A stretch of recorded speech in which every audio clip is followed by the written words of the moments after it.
மூடின குட்டால இருந்து படுவானா சமுத்திரத்தோட எல்லை வரைக்கும் இருக்கிற ராஜ்யத்தை ஒரு ராஜா ஆண்டாரு. அவருக்கு அன்பான மனைவியும் தான் வம்சன்னு சொல்லிக்க குழந்தைங்களும் இருந்தாங்க.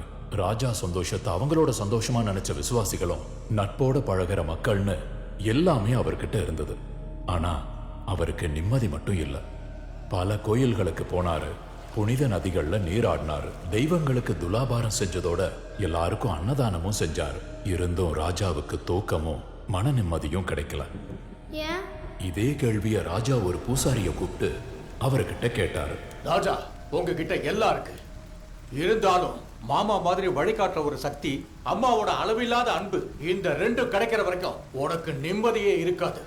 அது எனக்கு எங்க கிடைக்கும் சொல்லுங்க. போய் தேடு, அதுவும் தனியா. ராஜா புறப்பட்டாரு. பல புனித ஸ்தலங்களுக்கு போய் பல குருக்களை சந்திச்சாரு. ஆனா எங்க போயும் ராஜாவோட மனசுக்கு நிம்மதி கிடைக்கல. இனிமே இந்த மண்ணுல தனக்கு எந்த நிம்மதியும் சந்தோஷமும் கிடைக்காதுன்னு தெரிஞ்சுக்கிட்டு ராஜா நேரா காட்டுக்கு போனாரு. காட்டோட நடுப்பகுதிக்கு வந்தப்ப அவருக்கு தூரத்துல இருந்து சிலம்பு சத்தம் கேட்டுச்சு. அங்கேயே நின்று ராஜா அதை கவனிச்சாரு. ஆனா அந்த சத்தத்தை கேட்டு ராஜா பயப்படல. அம்மாவோட அன்பையும் மாமாவோட ஞானத்தையும் அவர் உணர்ந்தாரு. ராஜா அந்த சத்தத்தை பின்தொடர்ந்து போனாரு. அங்க ஒரு கல்லு முன்னாடி நின்று தான் ஆயுதத்தை போட்டாரு.